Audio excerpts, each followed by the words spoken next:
Morning. My name is Seamus Hughes. I am a senior faculty researcher at the University of Nebraska NCITE. It is very tough to follow that presentation. It was very interesting to hear the inner workings of Adamhoffen and the victim's impact of all of that. We're going to shift gears ever so slightly today to talk about the most active or the most concerning groups or ideologies when it comes to a variety of extremism in the US. We only have about 45 minutes, so I would encourage you to look at the bios of the speakers there. They're all very distinguished besides myself, and get into that. I'm not going to do intros, things like that. Folks are going to do about a 2-minute presentation, 2-minute presentation-ish, and then we're going to jump into questions, and I'm going to pepper them with questions that are going to kind of force a conversation on these type of things. So with that, Chris? Hi, I'm Chris Goldsmith. I'm the CEO of Task Force Butler. And just about every day, people are asking me, how did I find my way into this work? And the honest answer is because I came about this close to being one of the people that we now track. When I returned from Iraq and I was kicked out of the Army, I was pretty messed up. Even amidst the pain and the PTSD, I was looking for purpose, community, and a way to save my country from itself. And I was angry. I was primed to be receptive to messages that I could make a difference from guys like that. Oh, no. Can they see this first slide? Nope, last slide. One more back. There we go. So this is Mike Flynn, disgraced former Lieutenant General of the US Army and Trump's short-lived national security advisor. He now radicalizes and recruits our fellow Americans as soldiers for an impending civil war. And he uses his identity as a military veteran to grant credibility to conspiracy theories that are known to lead people to violence. And it's Americans' respect for military service that makes Mike Flynn so effective and dangerous. His status as a veteran gives him gravitas, and his training makes him a very effective leader. Now, not every veteran at Task Force Butler has gotten as close to the flame as I did, but almost all of our staff and volunteers have lost somebody to the radicalization pipeline. And this gives us a specific focus as we bring to individuals like Chris Polhouse and his gang, the Blood Tribe. Chris Polhouse is a disgraced former Marine and avowed neo-Nazi. He's typical of where these groups are today, desperately searching for relevance and recruits. They use their small numbers to engage in high visibility PR events, and Blood Tribe has targeted LGBTQ events, showing up carrying long rifles and chanting, quote, "Groomers get the rope." In their recent Florida flash mob, they partnered with the Goyim Defense League and others to bulk up their numbers for the cameras. It's just so they look like they're a viable home for hate-filled young men. But as I said, they're desperate for recruits, and they're not very smart. So meet Kent Boneface McClellan. He marched with Blood Tribe last month and claimed to have traveled to Ukraine to fight with the neo-Nazis in the Azov Battalion. Blood Tribe put him center stage because veterans, especially those who've seen combat, are highly prized, except none of this was true. Blood Tribe has a stolen valor problem. His lies were detected and his story was debunked by open source intelligence researchers, some of whom I think are in this room, so thank you. Blood Tribe had to admit that their vetting process was utter garbage, and this has turned out to be a total disaster for Blood Tribe and the rest of the idiots who marched under the swastika in Florida. Like I said, they're desperate, but as the saying goes, a 3-year-old with a flamethrower still has a flamethrower.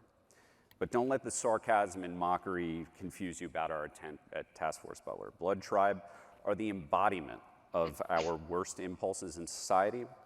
They're flashing weapons near children. They're a serious threat.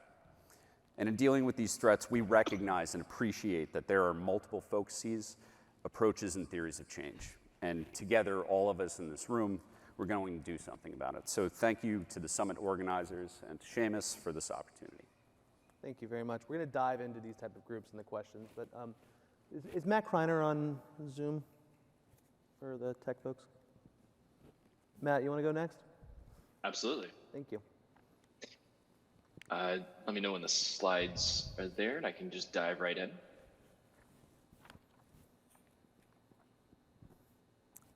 I can start without the slides.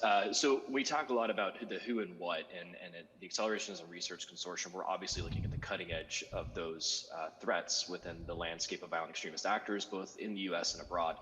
And one of the most active and developing spaces of threat actors at this point is the active club space.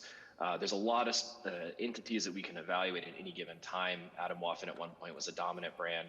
But today, the most dominant brand that we have on the sort of landscape of actors is this active club network.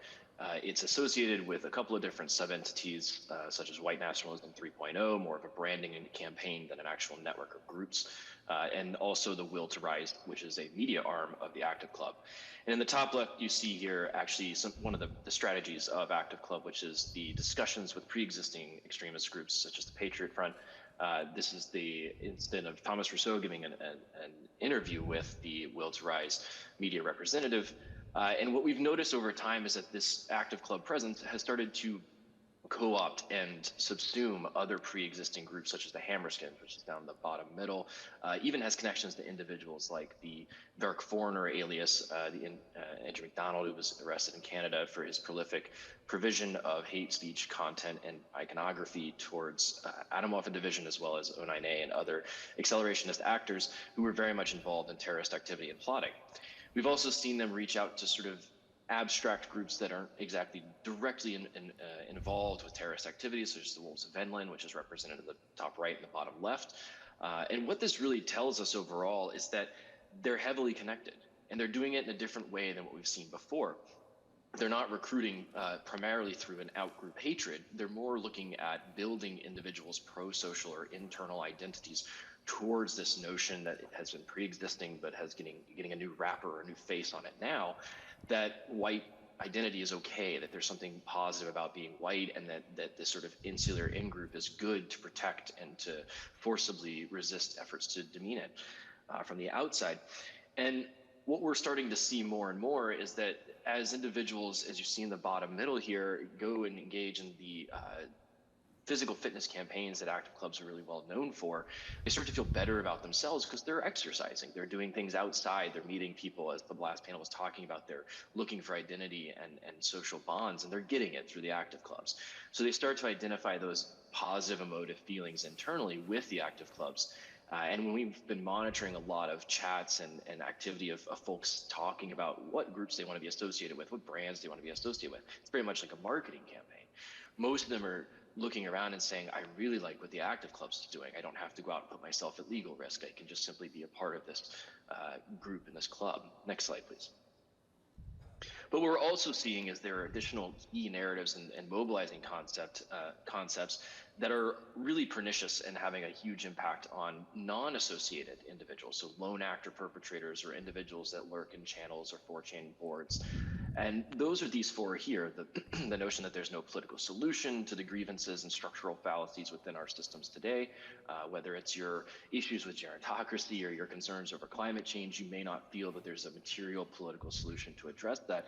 And these groups, like active clubs or Adam Waffen Division or others over the history of the last few years, are very good at capturing those grievances and turning them into a sort of twisted notion of a simple solution. We obviously are probably all familiar with the Great Replacement conspiracy theory, the mobilizing effort behind Brent Durant and other attackers from Christchurch all the way down to Jacksonville recently. The notion of white genocide, we've seen a former president in this country embrace this conspiracy theory, and that actually has a lot of resonation within a lot of individuals that are looking at things like active clubs to determine whether or not they should be more involved in the movement. And then lastly, we have this notion of the European Aryan Warrior Society, which is deepening that previously on the last panels mentioning of the ongoing identity crisis. Instead of talking about the sort of isolation as much, they're saying, hey, there's actually this pre-existing identity that you just didn't know about. So this is pathway of discovery, very similar to what you might have seen with QAnon, with this idea of red pilling or developing of notions. And people are removing themselves out of mainstream society now, intellectually and mentally, and they're attaching to a new identity that they feel is justifying some of the grievance they had before. But from each of these spaces, whether it's active clubs or these mobilizing concepts, we're starting to get a stochastic or non-command and control, or individuals mobilizing themselves to acts of violence. And this is honestly one of the greatest growing threats that we track on a daily basis. And I think I'll leave it there for the question and answer to delve into it more. Thanks, Matt. Appreciate it. Ryan? Yeah, my name is Ryan Scrivens, assistant professor in criminal justice at MSU. I apologize in advance for my voice. I've been drinking lots of tea to try to get it up to par. I've been asked today to talk generally, I guess, about how the most active and violent right-wing extremist groups recruit online. So to convince people to join an extremist group, some of the most active groups use the internet to increase the possibility of interacting with potential recruits, usually young people. This is oftentimes done by making the group's online materials easily for potential recruits to access. And this content oftentimes contains a high level of appeal and persuasion. Here, what the research generally shows is that such material tends to fall into one of two types. One, the very graphic, disturbing text, images, videos, or materials that are more subtle and in some cases cryptic. So on the one hand, some materials contain clear signs of hatred, including neo-Nazi symbols and icons, color schemes, so on and so forth, oftentimes to communicate with the like-minded and express a level of commitment to the cause. A perfect example is Adam Offen, who we've all been discussing this morning. They've been known for spreading propaganda via very provocative flyers and posters containing, amongst many other things, images of skulls with swastikas and slogans promoting violence. But something I don't think we're talking about enough today is some of the recruitment material is actually framed as revisionist material or religious materials or news sites, in some cases community group pages, amongst many others. And the effort here is to legitimize the cause and appeal to a wider audience. This material oftentimes masks violent and extreme elements of a movement and instead reconstructs themselves to be less hostile, less violent in their campaign. And the purpose really is to hit on social mainstream issues, for example, to gain sympathy from a wider audience, an international audience. The Proud Boys is a perfect example of this. They've been known for making efforts to legitimize their recruitment efforts online, primarily through publicizing themselves as against white supremacy and instead promoting themselves as a so-called men's club who promote or in favor of pro-Western culture. But regardless of the material type, something that we see is that most active groups tend to promote and recruit through very eye-catching and visually appealing content, oftentimes through multimedia formats. And the purpose of these efforts, of course, is to gain new supporters, particularly a younger audience. It's also worth pointing out that humor and sarcastic memes are being used by some of the most active groups online, especially for a more mainstream audience and to gain attraction amongst a broad group of adherents. But it's important to keep in mind that such humor is not new by any means. Such content has historically been used to openly parade extremist and hateful views, defending materials as what they call just a joke. But what is new is this co-opting of meme culture, where various right-wing extremist memes are being used by some of the most active groups and can still be found on such platforms as Twitter, Facebook, Instagram, TikTok, the Chans, Reddit, Telegram, Gab, Discord, so on and so forth. The Proud Boys are just one example. They've been known to share and post an array of right-wing extremist memes, many of which are becoming very popular in the far-right online ecosystems. And these memes have taken a variety of forms, including catchphrases, captioned images, and very quirky animated GIFs. And importantly, what we're finding here is that these easy to digest materials are increasingly becoming popular among a newer generation of the extreme or far right.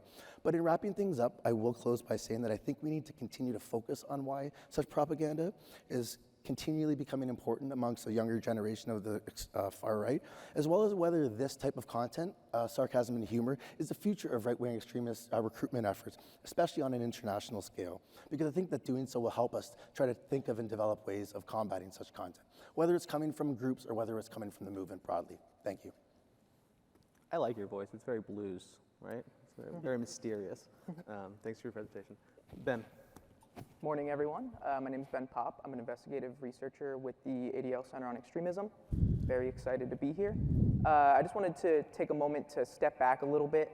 If you know ADL, you know we like our data. So I just kind of wanted to situate some of the groups and tactics that the other panelists talked about within the larger trends that we've seen over the past couple of years.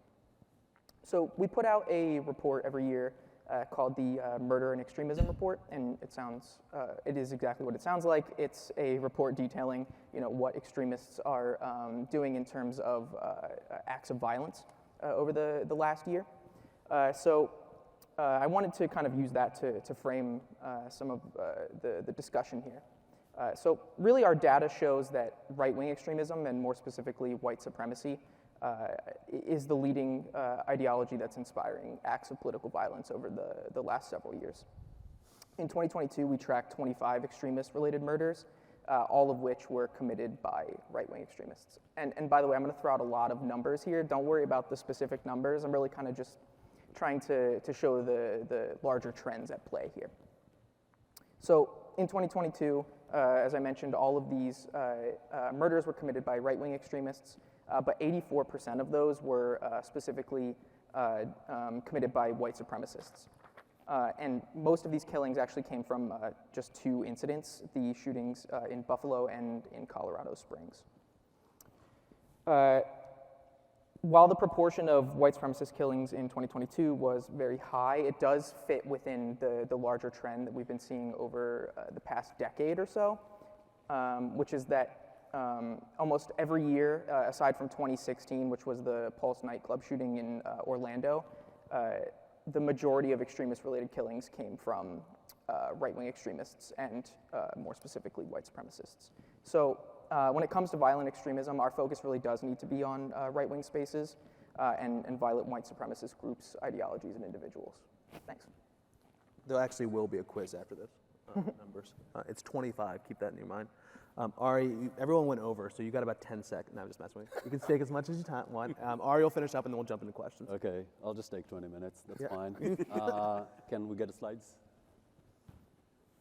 So, hi everyone, good morning. I'm Arie Perliger. I'm a professor at the University of Massachusetts.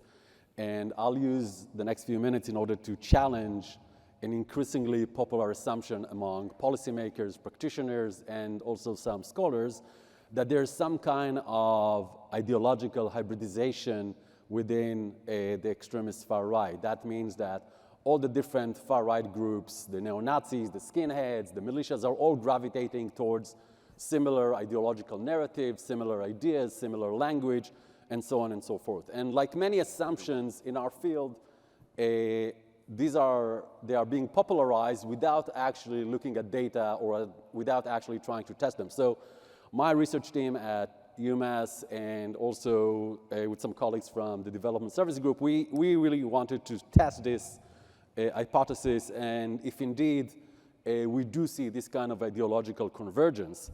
In order to do that, we basically, it will take some time. So we basically collected discourse and communications from 6 different ideological streams, from online platforms of 6 different ideological streams. We basically collected hundreds of thousands of communications that we basically scraped from their online platforms, and then we used computer-assisted machine learning tools and sentiment analysis tools in order to identify if indeed we see significant similarities in the discourse of the different far-right groups, if indeed they are focusing on similar narratives, similar ideas, and so on. And the specific questions that we were asking, if they really identify and prioritize similar adversaries, how they define those adversaries, how they prioritize different ideological and political issues, how they express their grievances and support for violence, as well as if we can identify similar emotional language, emotional tone, and security discourse. And so here you can see some reflection of the amount of data that we collected. So you can see we collected really from different platforms, and you can see some of the groups that were included in those platforms. And what we found is that we need to approach this issue in a much more nuanced way. We identified that there's meaningful distinctions in the ideological discourse of those groups. They also adopt different emotional tone. They also define their adversaries very differently. On some issues, there's less significant differences. For example, how they define their grievances and how they talk about the operationalization of their violence. That means how they're planning their potential attacks and so on. And the overall conclusion is that, yes, we do see some anecdotal evidence. We do see some perpetrators that are operating or are being motivated by some kind of a mishmash of ideologies. But we need to remember that we have hundreds, if not thousands, of hate crimes every year. And a lot of those hate crimes are perpetrated by individuals that are being basically radicalized within those platforms, and they are being motivated by different discursive nuances. So basically, like in many cases, we need really to be more focused on the data and try to understand how data can really inform those kind of assumptions before, jumping forward without actually verifying that the processes that we think are happening are actually happening. Thank you. Thanks, Arie. Okay, we have about 20 minutes for questions.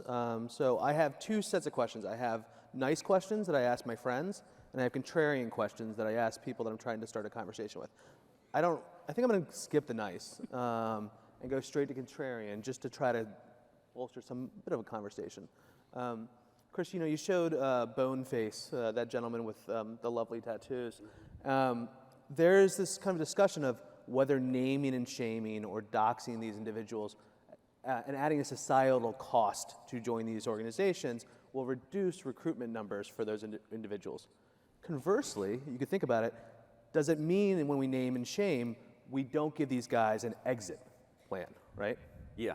So Boneface, you look at his face, he's already removed, so he's not the best example. That train's left the station on that one. Chris Polhouse, also face tattoo, but not quite the same. So should we be talking about Chris Polhouse? Should we be using his name? Should we talk about how the SPLC identified that he's building a training camp for Nazis in Maine? Yes. I argue yes. The theory of change of Task Force Butler is we want to make it difficult and expensive to be an extremist. You have a First Amendment right to be an extremist. I have a right to make that difficult and expensive, right? So I focus on criminality at Task Force Butler. So right now, it's not illegal to have a Nazi training camp in Maine, but because we're talking about it, the legislature in Maine, working with Mayor McCord's outfit, ICAP, is working to get legislation passed to make certain that neo-Nazis cannot have a training camp in Maine. Thanks. I feel bad for Matt. He's hanging out in sunny California. So let me jump over to you, Matt. I have a question for you. You talk about active clubs, and the last presentation was about Adenwaffen, but if you actually look at some of or most of the attacks that end in violence in the U.S., they tend to be done by individuals that don't necessarily have these group affiliations. How much importance should we play into groups, right? How important are groups when you look at law enforcement, when you look at counter-radicalization, or are we looking at the wrong thing? Let me ask you, let me say it even further than that. Law enforcement can make a corkboard. John Smith's here, he's connected to James. It makes sense to them. They can wrap their head around a group. And there's tripwires for that. They don't necessarily able to wrap their head around individuals and set up systems with that. Are we looking at the wrong problem, or am I wildly off? No, I think you're directly on point. I think come on, look at the reality, though, I think, is that while groups and networks exist under brand umbrellas, I mean, even Adenwaffen wasn't a monolithic entity. There was disagreements, obviously, within the group itself, and even the notion that these groups are card-carrying members at times is wrong, because there's actually multiple memberships across different brand spaces. There's people that have been a part of the Proud Boys and the base at the same time, two seemingly different types of actor profiles there of what they're seeking to accomplish. I think the reality is, as I pointed out earlier with the key narratives and mobilizing concepts, is that there's a bevy of content and broad mainstream concepts now that are feeding into this, that push people out into a radicalized state, or maybe already have a pre-existing grievance structure that allows them to feel empowered to take action. When you really dig into a lot of the concepts that are presented by these named entities, they're not saying much different than what's already in a lot of these mobilizing concepts. They're leveraging these pre-existing broader narrative structures that allow them to push people towards action or to get involved in their in-group association. And really, I think this is the issue, is that we're trying to conflate two different overall streams of phenomena that are occurring wherein society as a whole is experiencing some pretty severe questioning of the value of liberal democracy at this point. There's a lot of loss of faith in the politics of liberalism. There's changes at a global level, and these are happening at the same time. These groups are standing up, or these networks, as we like to refer to them at ARC, are standing up and saying, we should do something about this. We should push. Now is the time to push those systems over the edge so they collapse. So I think we have this nexus point between individuals wanting to get involved or do something, and then branded entities trying to come in and take advantage of that, or just sort of flowing with that growth of activity. I think from a law enforcement standpoint, we're absolutely getting over fixated on groups. This is the same issue with tech platforms as well. That there is, if you look at who's perpetrating most of the attacks of a terroristic nature, rather than what I would consider as individualized hate-based political violence or criminality, the large-scale, high-impact ones like Christchurch or Buffalo or Jacksonville, these ones that have a cultural script behind them, where they're trying to generate a follow-on attack or a growth of culture around them, the Saints culture as it's referred to often. These aren't going to be detected by following and looking at groups. These individuals sit outside of that space of groups, even though they may loiter in the same communities online. And when we look at those perpetrators themselves, they weren't saying, oh, I'm a part of Adam Waffen. They might hold those individuals up as a good icon for what they might want to see overall, but they're not seeking to be a part of those milieus and those networks. So I think when we think about it from the law enforcement and from the practitioner standpoint, we need to think about those broader social structures that are enabling and facilitating these growth of these mobilizing concepts, and look upstream. Where can we go upstream to sort of help mitigate these radicalizing communities, or these online or offline, and then really challenge ourselves to look beyond just a group association when it comes to criminal conduct, because we're failing ourselves if we try to say everything is the same as it was before and that groups are the only baseline. We're not going to get ahead of what comes down the line if we're fixated on finding the next Adam Waffen, because these people do not operate as if they're a part of a group. They operate as if they're part of a broad social movement. Thank you. Arie, you did something pretty brave for a man who followed a U.S. prosecutor. You disagree with the FBI director. So the FBI director talks about this idea of a salad bar ideology. I hope we don't have salad at lunch. Why do you think he's wrong? Like, I want to dive into that a little bit more. Like, why do you think that the field seems to be going towards this kind of idea of salad bar or ideological mixing or things like that? Is it, and I don't mean to be pejorative, is it lazy analysis? Is it just not enough data? Like, why are we there? Because I think we feel easy, or we feel better when we can really simplifying very complex phenomena, right? So it's really easy to take 3-4 cases that are extremely visible and then extrapolate to the entire field. We need to remember that there's hundreds of violent incidents driven by far-right motivations every year. Yes, some of them are more prominent, some of them are more lethal. It doesn't mean that they are an actual representation of the landscape of far-right extremism, right? The same thing happened with January 6th. Suddenly, the entire field focused on what happened in January 6th. January 6th was an important event. It doesn't necessarily define the entire landscape of far-right extremism, right? We cannot assume that everything that we've seen in January 6th really define everything that we've seen. Yes, so neo-Nazis and militias collaborating in January 6th. It doesn't mean that they collaborated all the time, everywhere, right? So I think we really need to force ourselves to be much more careful and much more nuanced in the way we approach those. And I think law enforcement, for them, it's really important to understand those nuances. And I agree with you. We don't see any more formal organizations that have subscription fees and membership cards and so on. But we do have ideological communities that have their own internal discourse, that have their own internal culture. And that eventually impacts the type of violence that they engage in, the type of activities that they promote, and also what kind of discourse they're using in order to recruit people and what kind of people they recruit. And I think if we'll continue to just attach to this kind of catchphrases, just because it makes it really easy to talk about the field without actually looking at the data, I think this is really unfortunate, and it doesn't really help practitioners and law enforcement. I mean, that raises a follow-up question that maybe I can kick over to you, Ben.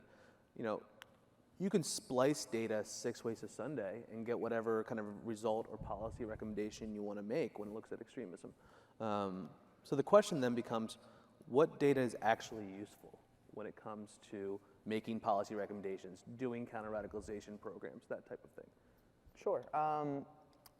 Yeah, I mean, there's always going to be a sort of inherent bias in the collection of data, depending on, you know, what perspective the individual researcher or the organization that is collecting that data, you know, whatever angle that they are looking to come at that from, there's always going to be, you know, an inherent bias there. But I don't think that's necessarily a knock against collecting data and you know, examining more long-term trends. I think it's really a call to action to, you know, diversify the perspectives in our field.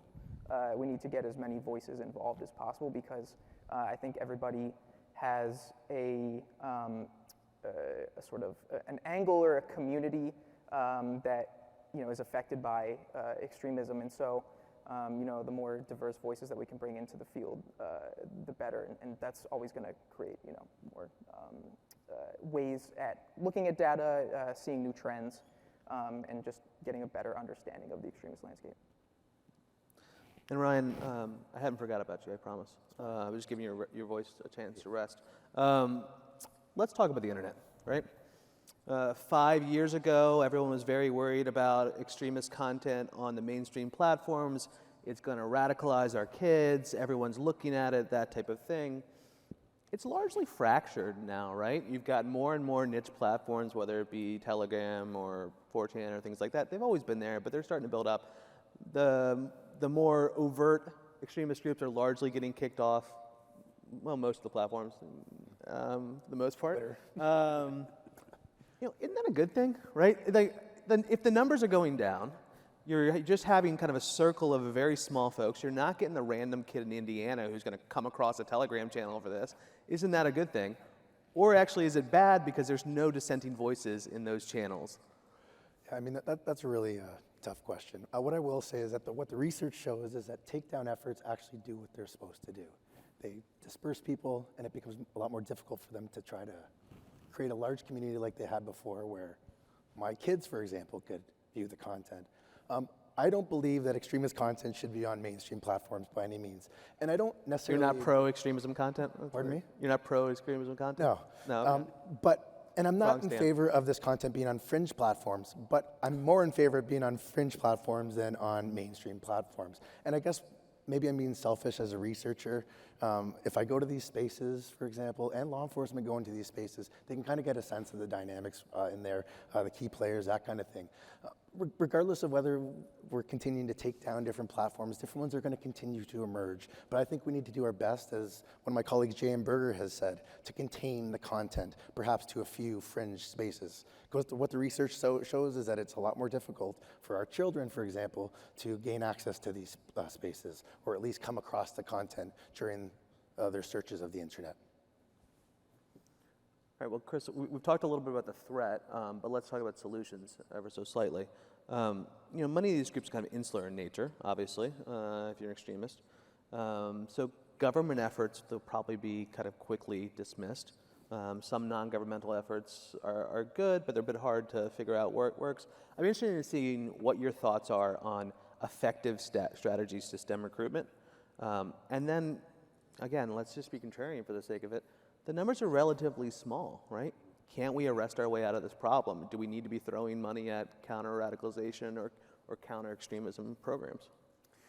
So a year ago at this conference, Task Force Butler kind of came onto the stage. Not literally, we just showed up.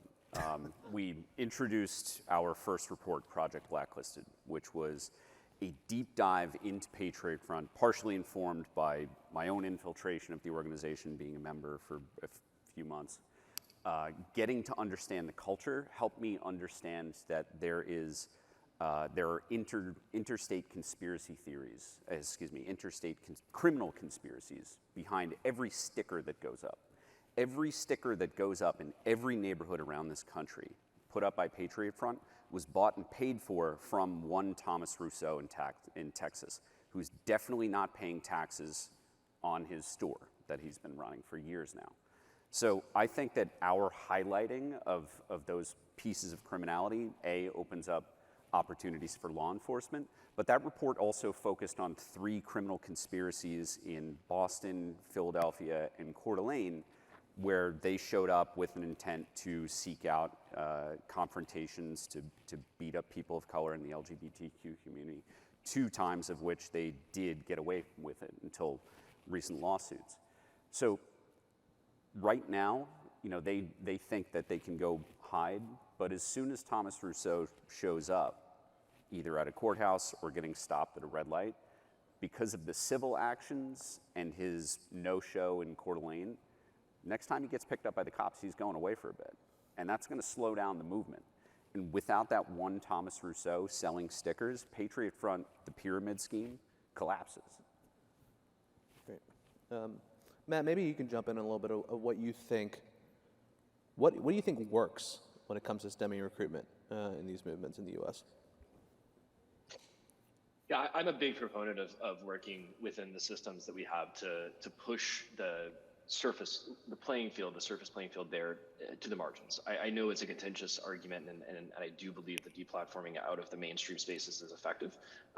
If we talk about it from a narrative construct versus an actor-based construct, we start to lose a bit of that ground, because we can't just ban ideas, right? We live in a system where ideas are protected by law, and therefore we have to be very clear as to how those ideas track to incitement of violence or towards an intent to commit a criminal activity, as Chris was just referring to. Personally, I think it's an education campaign first and foremost. Whether or not you're a community-based practitioner that's trying to help a young individual navigate some of their own frustrations in society or their difficult life situation, they keep them out of the hands of someone like Rousseau or other groups, whether you're a law enforcement officer or whether you're at a major tech firm trying to understand what this new changing dynamic is that you're seeing on your platform, understanding the deeper historical components, how the individuals are talking about these concepts that they're leveraging for recruitment and radicalization, and then how it's actually translating into action. It's really important. So it's about level setting our understanding of these spaces and not just trying to think about it in ones and zeros and frequency counts of arrests and all that, but more about how do we think of it from a systemic standpoint. There are systemic functions of all these different spaces that allow for these narratives, allow for these persons to find those actors that are radicalizing, and then we need to insert ourselves in those spaces. That's a really big way of saying we got a lot to work on, and there's no easy solution. But if we are intentional with recognizing that there is a shift towards more fascistic narratives out there, that the actors that are predominantly a threat right now are fascistic by design, that they are using aesthetics and iconography as opposed to standing in front of someone with a bullhorn and encouraging to go and join up that way, we'll start to find ourselves in a more effective space of mitigation and prevention. All right, Arie, I think I want to pull the thread a little bit more on this data question, right? The skies open up, you don't have to teach classes, you've got time to big think. What are the 3 or 4 data points that you want to get to be able to answer a question of what are the most concerning groups in the U.S.? So I think one of the things I think we're doing great work in collecting data on adult radicalization. I think we are really missing a lot of data about what happens in youth radicalization. There's anecdotal evidence for increase of hate crimes in schools, but we have a very limited data how they proliferate in schools, how they are being manifested, what kind of solutions are being offered by educational institutions, which of those solutions are actually effective, and we just don't have a good data about how many incidents are happening, in what kind of schools, and how much those institutions are actually protecting. So I think that's one thing. Secondly, I think we really need to collect a more effective data about the proliferation of male supremacy movements. And I know that there's some efforts, but in my view, a lot of the efforts are focusing on a very specific, highly visible group, such as incel communities and so on. But the manosphere landscape is extremely diverse, and there's a lot of new groups that are really popping up and are pushing forward much more militant ideas and much more sophisticated ideas than what we've seen among. And I think that these groups are extremely effective because they're really tapping into a lot of grievances that are not usually associated with far-right extremism. They're not focusing on immigration, they're not focusing on Second Amendment, they're focusing on, for example, what they perceive as the ongoing oppression of the white Christian male, for example, which actually is very attractive to a lot of individuals. And finally, I think that we really need to rethink how we make our research really much more impactful. I think the field is so crowded. There's so many forums, there's so many organizations, there's so many stuff. All of us are stretched thin in terms of trying to, and I still feel that with all the work we do, I'm really still not sure how much we're really impacting law enforcement work, policy work, and so on. I think sometimes I think we're just losing a lot of focus on important things. And I know it's for good reasons, nonetheless, and I'm doing it for quite some time now. It's great that we have so many people that are engaged in this. I'm just not sure if we're actually doing a good job in ensuring that the important data, the important information, the important insights are getting to the right people. That's a great pitch for working groups that are happening today. So I'm very excited for that. I am in awe of Laura's energy and terrified to disappoint her. So we just hit 10 o'clock, and I want to make sure we end our time. I want to thank the organizers for Eradicate Hate for hosting this conference, and please join me in thanking the panelists.